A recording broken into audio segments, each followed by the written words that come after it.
नमस्कार। हमारा देश हमेशा से कृषि प्रधान देश रहा है और रहेगा भी।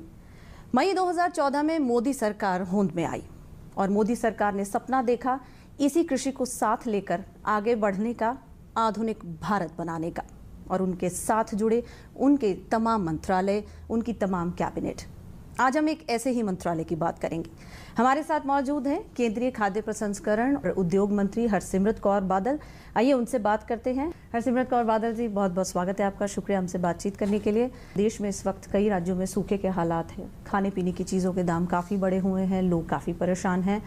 इस तरह की चुनौतियों के साथ मोदी सरकार ने 2 साल पूरे कर लिए हैं, आपके मंत्रालय ने भी 2 साल पूरे कर लिए हैं। तो लोगों के हितों के लिए, या खासकर आपके मंत्रालय की अगर बात करूं, तो किस तरह से काम हो रहा है, कैसे 2 साल आप देखती हैं? ये जो हालातों की आप बात कर रहे हैं, ये पिछले 2 साल में या पिछले 12 महीनों में पैदा नहीं हुए हैं। ये हालात लगातार देखें तो पिछले 10 सालों से ऐसे ही चल रहे हैं। और इसका बहुत बड़ा कारण है कि पिछले कई सालों से जो नीतियां बनाई गई हैं, वो ऐसी नीतियां हैं जिन्होंने समय के साथ इवॉल्व करके ये हालातों में सुधार नहीं, लेकिन और भी तकलीफ़ें बढ़ाई हैं। सबसे पहले जो किसान की बात करें, बिकॉज ये सारी चीज़ें प्राइस राइज किसान की फसल के साथ लिंक्ड है। सो जब लगातार हम देख रहे हैं कि एक तरफ मौसम की वातावरण जैसे बदल रहा है, जिस तरह से हम देखते हैं हर साल के बाद दूसरा साल, तीसरा साल, चौथा साल, हर साल कभी बारिश ज़्यादा पड़ गई तो बाढ़ किस आधे देश में आ गया, बाकी के देश में सूखा पड़ गया है। नहीं तो अब मेरे पंजाब की बात करें, जैसे हम 40% अन्न पूरे देश का पेट भरने के लिए चावल और गेहूं पंजाब और हरियाणा उगाते हैं। पंजाब सबसे ज़्यादा देश के सेंट्रल पूल में खाने में, खाद्यान्न में सबसे ज़्यादा योगदान डालता है। पिछले 5 फसलों के समय हर समय कभी बरसात इतनी ज़्यादा ही पड़ गई, फसल पे नुकसान, कभी बरसात इतनी कम पड़ी कि सरकारों को और किसान को डीजल से, ट्यूबवेल से चला के और खर्चा करके अपनी फसल को बचाना पड़ा। और जो ये दोनों चीज़ें सही रही तो फिर कोई बीमारी लग गई। सो हर तरफ से, एक तरफ महंगाई की मार, क्योंकि इनपुट कॉस्ट सब केंद्र की सरकार तय करती है, आउटपुट एमएसपी भी केंद्र की सरकारें ही तय करती हैं, ये पिछले टाइम से सरकारें करती आई हैं। और अब जो रिसेंटली अब ये मौसम की मार जो पिछले कुछ सालों से, सो हर तरफ से जहाँ किसान मुश्किल में है, और इस मुश्किल के कारण ऑब्वियसली जब फसलों का नुकसान होता है तो फिर जब मार्केट में फसल सस्ती होनी चाहिए उस टाइम महंगी हो जाती है, क्योंकि अमाउंट घट जाता है और इन्फ्लेशन। लेकिन मुझे मान है कि ये चीज़ों को जब पिछली सरकारों ने देख लिया होता तो शायद हालात थोड़े फ़र्क होते। इस सरकार ने आते सारी, आप ये भी जानती हैं कि जब हमने ये सरकार इनहेरिट करी तो कैसे पिछली सरकार के टाइम करप्शंस के क्या क्या बहुत सारे स्कैम्स और करप्शंस हुए थे। और हालात ये थे कि देश का खजाना बिल्कुल खाली ही नहीं था, खाली तो था लेकिन we were living on borrowed money.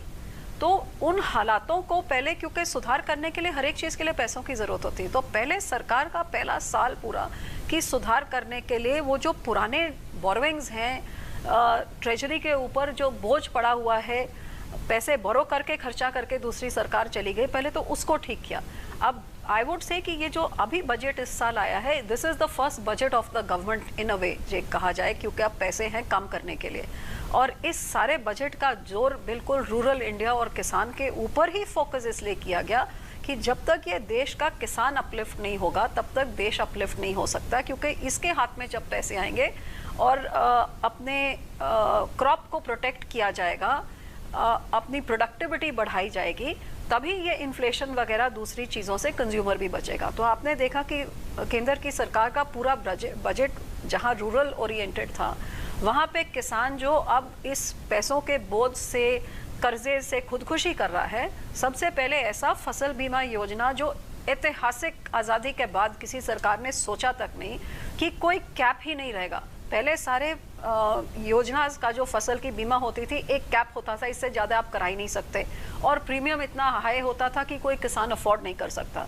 सो ये without any cap and lowest premium 1.5 या 2% किसान को देना होता है, और आप पूरा जितना 40,000 रुपये एकड़ तक आप करा सकते हैं। तो ये this is I would say revolutionary, जहाँ किसान को कम से कम कुदरत की मार से भी वो अपने आप को बचा सकता है, बहुत छोटा सा अमाउंट डाल के, बाकी केंद्र और राज्यों की सरकारें डालेंगी।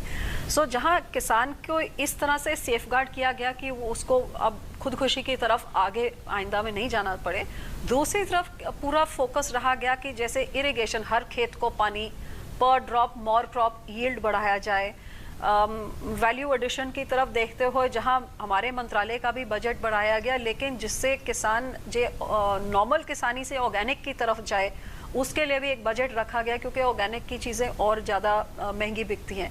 सो हर तरफ से, चाहे सिंचाई होए, चाहे यूनिफाइड एग्रीकल्चरल मार्केट, एक इतना इनोवेटिव और मैं कहती हूँ फॉरवर्ड थिंकिंग स्टेप कि 585 मंडीज को अब जोड़ दिया गया कि देश के किसी कोने से कोई किसान अपनी फसल बेचने के लिए जस्ट वाया कंप्यूटर वो उसको बेच सकता है। So many of these revolutionary step जिसका अब सीधा असर धीरे धीरे ग्राउंड पे नजर आना शुरू होगा, और वो दिन दूर नहीं कि ये किसान के हालात में भी सुधार आएगा।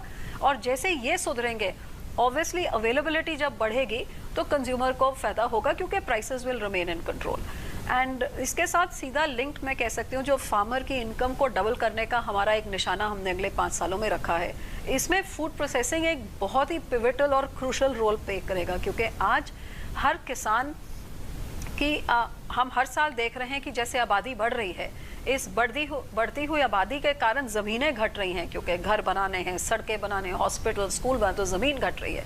तो देश के सामने सबसे बड़ा चैलेंज है इस बढ़ती हुई आबादी के लिए खाद्यान्न में कोई कमी ना होए जब ज़मीनें घट रही हों। तो इसके लिए प्रोसेसिंग बहुत इंपॉर्टेंट है कि जो हमारा खाद्यान्न आज वेस्ट हो जाता है, हार्वेस्टिंग पे, ट्रांसपोर्टेशन पे, स्टोरेज पे, जो बहुत बड़े अमाउंट में वेस्ट होता है, वो वेस्ट होने की जगह वो प्रोसेस हो जाए, और जब वो प्रोसेस हो जाएगा वो लोगों को खाने के लिए अवेलेबल हो जाएगा। तो इसलिए फूड प्रोसेसिंग जहां एक तरफ वेस्टेज घटा के इन्फ्लेशन घटाएगा और कंज्यूमर्स के लिए प्राइस राइज को कंट्रोल में रखेगा, दूसरी तरफ किसानों के लिए आज हर किसान जो अपने खेत में उगाता है उसकी एक लिमिट होती है, वो किस रेट पे बेच सकता है, क्योंकि वो जाके बाजार में खुद तो नहीं बेचता, मंडी तक लेके जाता है, तो वो सारा पैसा मिडिल मैन जो आगे बाजारों में बेचता है और कंज्यूमर से उसको जाते हैं। जे हर किसान अपने फसल का कुछ हिस्सा वैल्यू एडिशन में लगा दे, जैसे आप देखते हैं कि आलू के रेट 2-2.5 रुपए होते हैं, लेकिन एक पोटैटो वेफर्स का पैकेट जो होता है वो कई 100 रुपयों में तक पहुंच जाता है। तो जे हर किसान, चाहे वो गेहूं उगाए तो क्यों नहीं व्हीट के बिस्किट्स हो जाए, मल्टीग्रेन आटा हो जाए, अलग अलग चीज़ें, उस कुछ थोड़ी क्वांटिटी उसमें से वो वैल्यू एडिशन करके अपनी इनकम को सप्लीमेंट कर सके, इस तरफ जाने की ज़रूरत है। जी बिल्कुल, आपने बहुत सारे पॉइंट्स उठाए हैं, बहुत बिंदु हैं जिन पर हम आगे बात करेंगे, लेकिन फिलहाल वक्त एक छोटे से ब्रेक का, फ़ौरन हाजिर होंगे। ब्रेक के बाद आपका स्वागत है। हम बात कर रहे हैं केंद्रीय खाद्य प्रसंस्करण उद्योग मंत्री हरसिमरत कौर बादल से। आइए उनसे चर्चा जारी रखते हैं। हरसिमरत से ब्रेक से पहले हमने बात की कि बहुत सारी चुनौतियां आपके सामने, उनमें से कई ऐसी चुनौतियां हैं जमाखोरों की है, बिचौलियों की है, फूड स्टोरेज एक बहुत बड़ी प्रॉब्लम है जिसका आपने जिक्र किया। तो किस तरह से इन चुनौतियों से लड़ने के लिए क्या मैकेनिज्म्स बनाए जा रहे हैं, किस तरह की तैयारी की जा रही है कि आने वाले समय में इन पर काबू पाया जा सके? जी, लगातार पिछले 2 साल से इस पे काफ़ी एम्फेसिस दिया गया है। हालांकि ये कंज्यूमर अफेयर्स मिनिस्ट्री के अंडर आता है, लेकिन क्योंकि कैबिनेट में कई डिसीजंस ली जाती हैं, जब देखा जाता है कि जमाखोरी के कारण प्राइस राइज हो रही है, तो वो होर्डिंग के ऊपर जो एक जगह पे आप कितना खाद्यान्न रख सकते हैं उसकी स्टॉक लिमिट्स की ऐलान किया जाता है। राज्य सरकारों पे पूरा प्रेशर दिया जाता है कि चेक करें कि इससे ज़्यादा कहीं पे ना हो। जो पिछले समय में हमने देखा है पल्सेस के साथ, दालों के साथ भी हुआ है, और बहुत बड़े मात्रा में जो होर्डिंग थी जब उसको छुड़वाया गया तो फिर मार्केट में कीमतें भी नीचे आईं। ये अनियंस के साथ भी अक्सर होता है। सो जहाँ एक तरफ से इसको देखा जा रहा है कि ये होर्डिंग घटाई जाए। अब रिसेंटली जैसे चीनी में भी आप देखेंगे कि पिछले समय में शुगर मिल्स के केन एरियाज़ बहुत ज़्यादा थे, जिस करके किसानों के जो केन एरियाज़ है वो कई हज़ार करोड़ों में थे, और सरकार ने एक ऐसा फैसला लिया जिस कारण अब वो कई जहाँ पे कई 60,000 करोड़ के आसपास थे, अब वो 1000 भी नहीं रहते, बहुत ज़्यादा नीचे आ गए। तो जिससे किसान को फ़ायदा हुआ, उसको जो पैसे बहुत टाइम से ब्लॉक थे उनको वापस मिले, और चीनी मिलों को अपना कामकाज आगे चलाने का भी मौका मिला। सो ये जमाखोरी रोकने के लिए सरकार एज एंड व्हेन रिक्वायर्ड कदम लेती है। कंज्यूमर अफेयर्स मिनिस्ट्री इस पे पूरा निगाह रखती है, प्राइसेस पे भी निगाह रखती है। जहाँ तक मेरे मंत्रालय का सवाल है, जैसे मैंने पहले भी कहा कि हर तरफ से हम पेरिशेबल्स की प्रोसेसिंग को इनकरेज कर रहे हैं, अपने पार्क्स में भी उनको खास इंसेंटिव्स देके। पार्क्स की अभी बात की, मैं मेगा फूड पार्क्स पर आ रही थी। ये एक नई रेवोल्यूशन है जो आपने मंत्रालय ने शुरुआत की है, इसके बारे में बताइए, क्या स्टेटस है, कितने फूड पार्क्स है जिनकी शुरुआत हो चुकी है और किस तरह से किसानों को अपनी प्रेजेंस फील कराने का एक मौका इन पार्क्स में मिलता है? नहीं, ये इसमें कोई शक नहीं कि ये एक बहुत ही एक रेवोल्यूशनरी आइडिया था और इसकी इम्प्लीमेंटेशन बहुत ज़्यादा स्लो चल रही थी। जहाँ पिछले समय में 42 पार्क्स अलॉट किए गए थे और 6-7 सालों में केवल 2 शुरू हो सके थे, जबकि 24 महीने में उनको टाइम मिलता है from start to finish to become operational.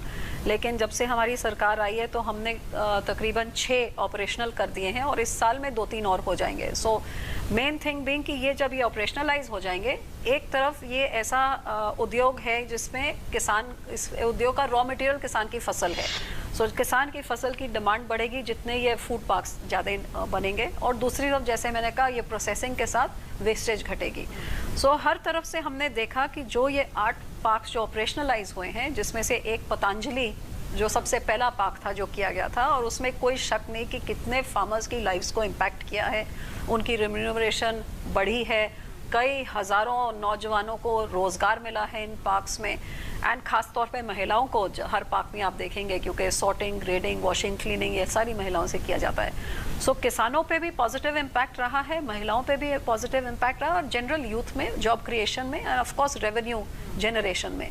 सो मैं इस फर्म बिलीव की हूँ कि जब हमारे 42 के 42 तैयार हो जाएंगे, क्योंकि they are all in the process, कोई होते हैं कई कारणों के कारण वो अपने आप ही विड्रॉ कर लेते हैं, क्लियरेंसेस ना मिलने के कारण या कुछ तरीके से। एट द मोमेंट जो 42 थे उसमें से 37 आर इन प्रोसेस, 37 में से 8 ऑपरेशनल हो भी गए हैं, 3-4 और अभी बंगाल में बहुत जल्दी होने वाला है एक और बाकी सब आर इन वेरियस स्टेजेस, उसको हम पुश कर रहे हैं। सो मेरा निशाना कि 24 महीने के अंदर 37 के 37 सारे हो जाएं, और वो हर स्टेट में 1 या 2 हैं, तो इमीडिएटली हम हर स्टेट में पॉजिटिव इम्पैक्ट देखने लगेंगे, क्योंकि एक फूड पार्क कम से कम 12,000 किसानों को डायरेक्टली इनडायरेक्टली फ़ायदा पहुंचाता है और कई हज़ार नौजवानों को रोजगार भी देता है। मैं रोजगार पर ही आऊँगी। प्रधानमंत्री नरेंद्र मोदी जब भी बात करते हैं अपने भाषण में या कहीं भी जाते हैं, कौशल भारत की विकास करते हैं, स्किल डेवलपमेंट की बात करते हैं।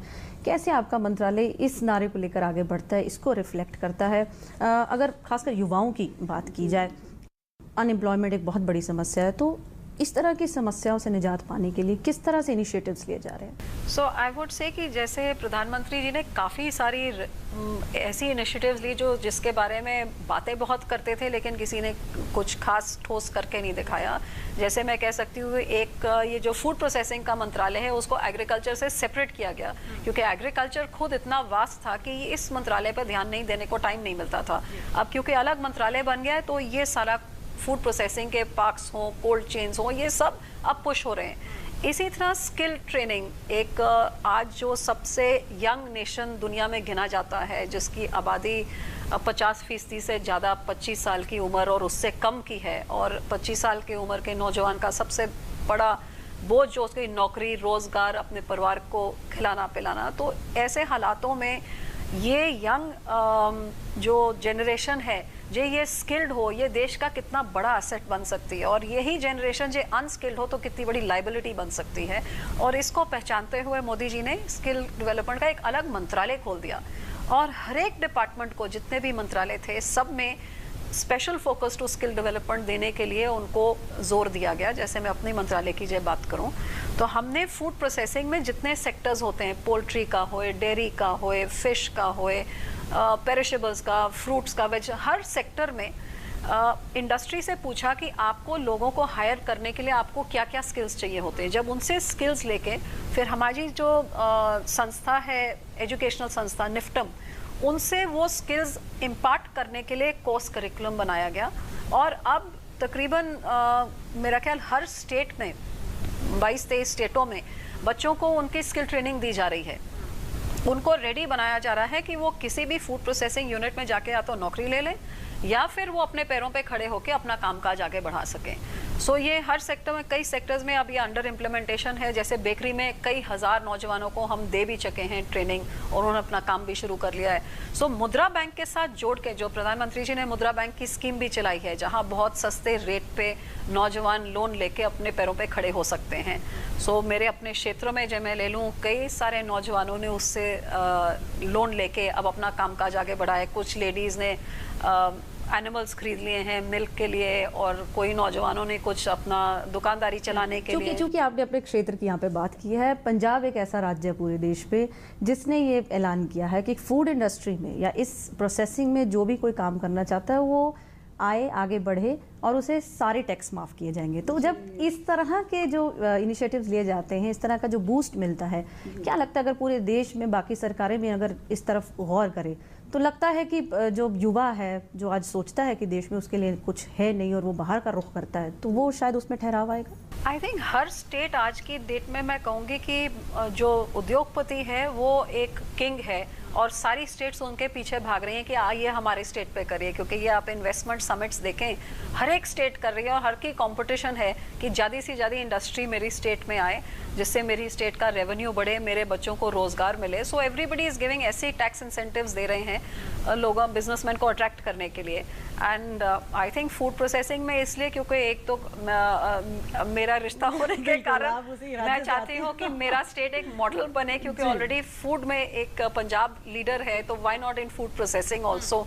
एंड उससे दूसरे सीख सकेंगे कि जो किसानी स्टेट प्रोसेसिंग में आगे बढ़ सकता है। There is scope for everybody. So I am very happy कि उन्होंने सारे फूड प्रोसेसिंग में सारे टैक्स हटा दिए हैं।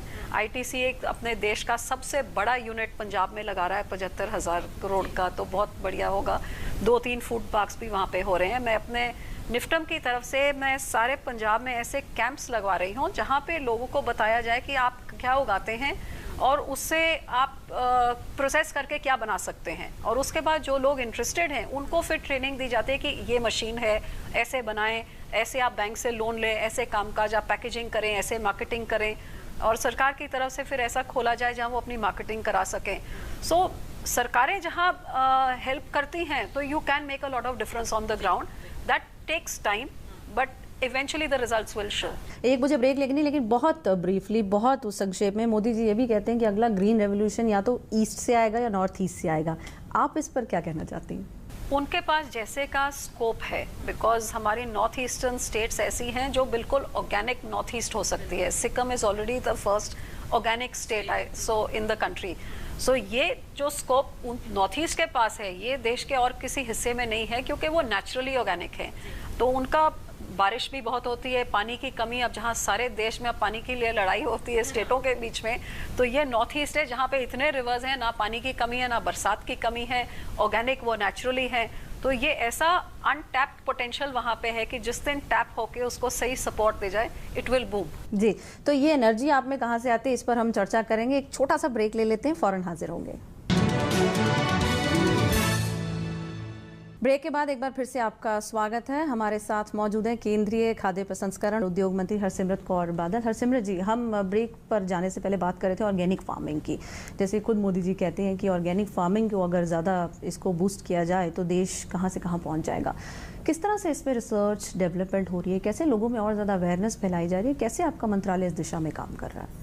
आई थिंक अवेयरनेस फैलाने के बिना ही अवेयरनेस फैल रही है। जैसे आई एम श्योर, जैसे हम लोग पढ़ते हैं कि जिस तरह आजकल सब्जियों और फलों में कैसे राइपनिंग के लिए इंजेक्शंस दिए जा रहे हैं, कैसे कैसे वो मेडिसिन्स में रखा जा रहा है उनको करने के लिए, एज कंज्यूमर्स आप और हम चाहते हैं कि हम ये पेस्टिसाइड फ्री खाना, हमको गेहूँ, आटा, सब्जी, फल ऐसे मिले, और जब ढूंढने जाते हैं वो मिलता नहीं है। सो आई थिंक डिमांड तो इतना ज़्यादा है कि सप्लाई में कमी है, और ये सप्लाई को पूरा करने के लिए जैसे मोदी जी ने ये देखते हुए एक अलग बजट रखा है स्पेशली ऑर्गेनिक को प्रोत्साहन देने के लिए। और नॉर्थ ईस्ट जैसे मैंने कहा कि ऑलरेडी है, तो विदाउट फर्टिलाइजर यूज़, क्योंकि इसमें थोड़ा टाइम लग जाता है डाइवर्सिफिकेशन में, लेकिन किसान भी कर रहे हैं और इसका बहुत पॉजिटिव रिस्पॉन्स भी है, मार्केट भी वहाँ पे है। इसमें रिसर्च और डेवलपमेंट की आई थिंक अभी ज़्यादातर जितना पोटेंशियल है अभी वही नहीं टैप हुआ, पर normally research I am sure हमारी तरफ से तो रिसर्च नहीं, आई एम लुकिंग फॉरवर्ड कि कोई मेरे पास आए कि एक ऑर्गेनिक मेगा फूड पार्क लगाया जाए जहाँ पे सब कुछ खाने की चीज़ से, पीने की चीज़ से, हर एक चीज़ ऑर्गेनिक हो और पेस्टिसाइड फ्री हो।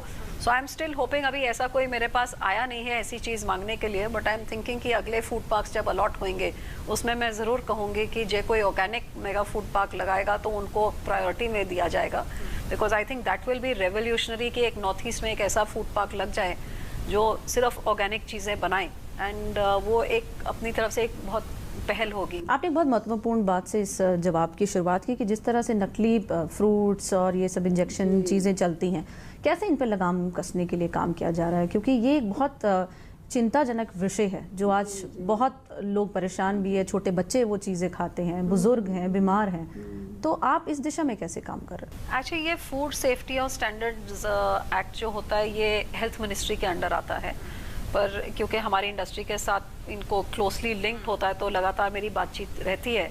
सो आई थिंक FSSAI ने काफ़ी चेंजेस पिछले कुछ महीनों में करे हैं, एंड उनकी रेगुलर स्टेट्स के साथ इंटरेक्शन होती है, उनके अपने इंस्पेक्टर्स भी होते हैं जो जाके इन पे चेकिंग रखते हैं। अब रिसेंटली मैं भी पढ़ रही हूँ कि काफ़ी कुछ जैसे स्ट्रीट फूड में जो करते हैं, जो बेचते हैं, हर कोने में हम देखते हैं कोई ना कोई खड़ा है, उनकी ट्रेनिंग के लिए, उनके हाइजीनिक पैरामीटर्स को चेक करने के लिए काफ़ी कुछ सरकार कर रही है। और FSSAI ने ये भी कि हर पैकेट के लेबल पे एक्सपायरी डेट ऐसी, अब जैसे पहले होता था काले में लिखा है, जब एक्सपायर हो जाएगा वो अपने आप ही वो लाल हो जाएगा।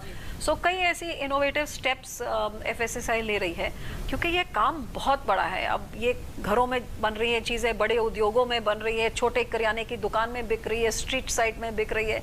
तो इन सब चीज़ों को ध्यान में रखने के लिए जहाँ पे ऐसा चेकिंग हो जो एक इंस्पेक्टर राज की तरह हैरेसमेंट भी ना हो, but at the same time public की हेल्थ और सेफ्टी का पूरा ध्यान रखे, इसको हमारे जैसे बड़े देश में इम्प्लीमेंट करना और इंश्योर करना कोई आसान काम नहीं है।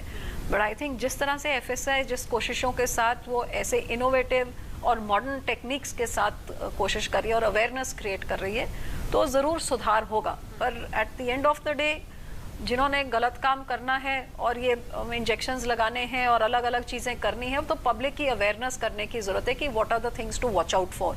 वो दाल का रंग ऐसा हो, सब्जियों में, क्योंकि हर एक चीज़ में अब कल मिलावट, दूध से लेके मिठाई से लेके हर एक चीज़, तो कंज्यूमर को भी एजुकेट और अवेयर करना बहुत ज़रूरी है। और दूसरी तरफ राज्य सरकारों के साथ मिल के सेंटर की सरकार ऐसे नॉर्म्स बनाए जो स्ट्रिक्ट और स्ट्रिंजेंट हो, पनिशमेंट ऐसी हो जिससे लोग करने से डरें और इन्फोर्स किया जाए। अब ये नहीं कि जेल हो गई, बेल में छूट के आप आ गए या फिर वो काम करने लग गए।